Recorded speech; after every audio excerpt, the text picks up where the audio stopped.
Humanity, as a species, has always been looking forward. Whether it's to the horizon, to a new day, a new continent, outer space, our push as a species is forward. And at looking at tomorrow, we often forget yesterday. And there is danger there. Because yesterday got us to today.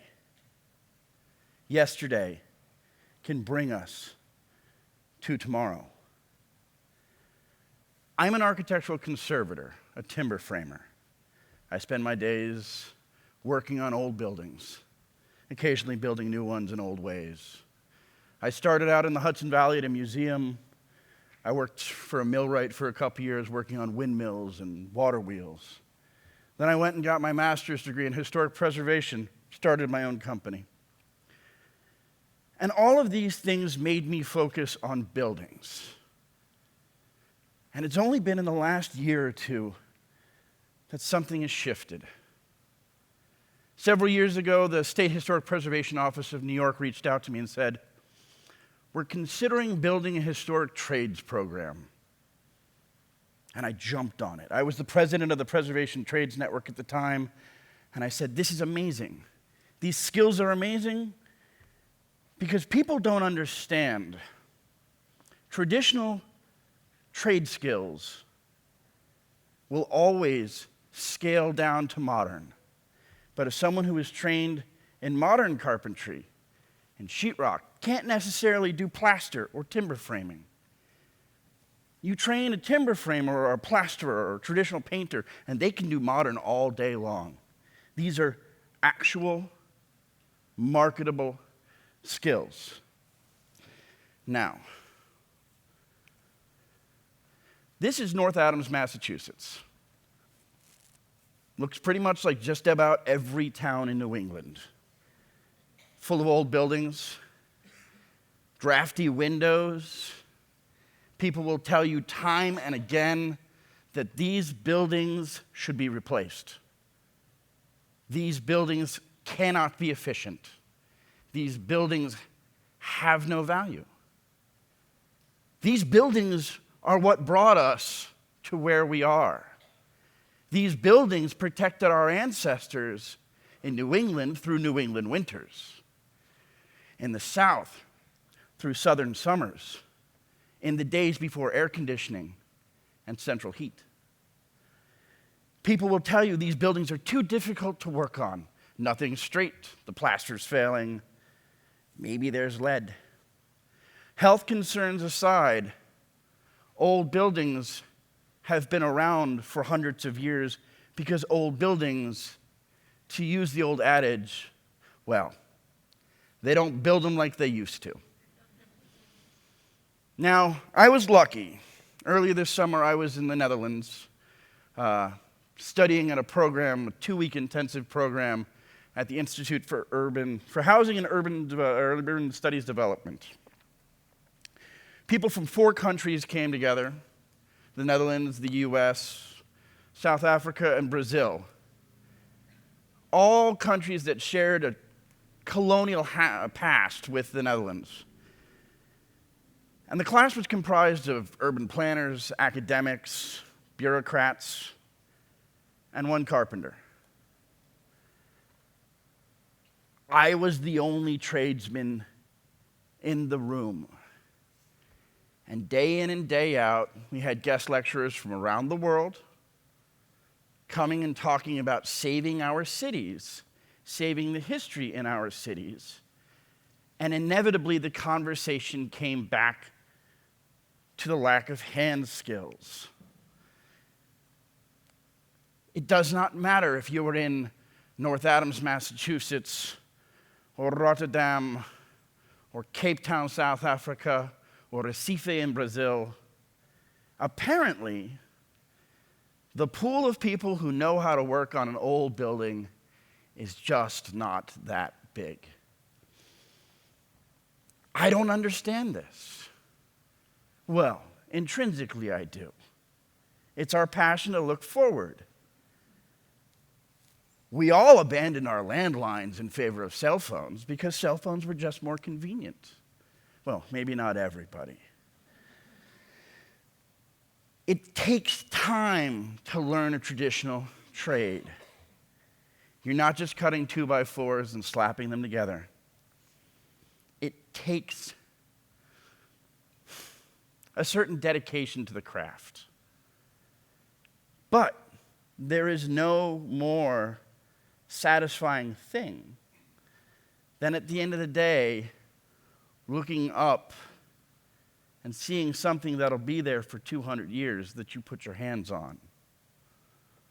My apprentice and I just finished the restoration of a barn frame from 1820, and, well, needless to say, about half of the frame was rotten, and we went out into the forest and cut down the trees and hewed the timbers ourselves. And if the carpenters from that job had walked on to our job, they'd have known exactly what was going on. We're part of an ancient tradition. Traditional trades are an ancient tradition. We didn't just create masonry or carpentry. We can look around the world and see where we've come from. I venture that we have forgotten more about building things than we know currently. Look at what the Egyptians and the Romans and the Mayans and the ancient Cambodians created. These were done in days before cranes, in days before computers. We as a species have the hand skill and the knowledge. And in the United States, we have the building stock. This data is from the United States Census. As you can see, population, the top line, generally keeps track with the housing stock, which is listed in millions. Now, you really see the building takes off in the 1960s and 70s. It's true. Our housing stock doubles in the years between 1970 and 2015. And when you're looking at 123 million housing units, 60 million being built in that 50-year period, it's a lot of building. It's a lot of production-level carpentry. And that's what creates where we are today. It's that production-level carpentry. It's we need to build 60 million houses in less than 50 years. We need to do it cheaper and faster. We need to do it with vinyl siding and vinyl windows because these things are easier. And it's part of the market line economy. It's part of production level work. This is the lie of the disposable society. Our cars are disposable. Our phones are disposable. They're made to fail. Our houses have become disposable. Now, what we don't realize is we're facing a crisis, both in housing and environment and skills gaps. And all of these things can be found and discussed in our old buildings. Richard Moe, who was the president of the National Trust for Historic Preservation, once said, "The greenest building was the one that was already built. It paid its carbon debt 50 years ago."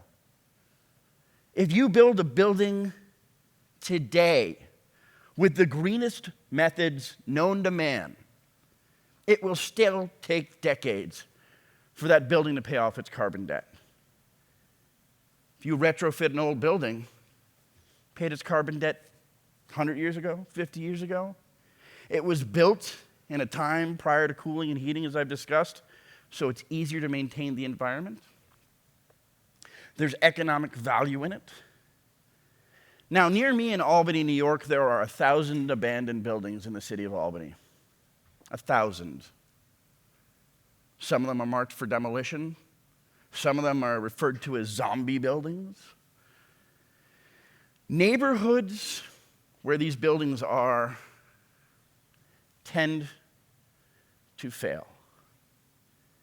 Because when half of your building stock is abandoned, crime, people tend to lose hope. But what if? What if we could change that?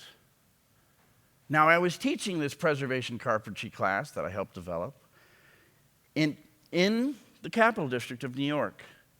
Some of my students were carpenters, contractors who wanted to learn how to work on an old building because it's a mystery.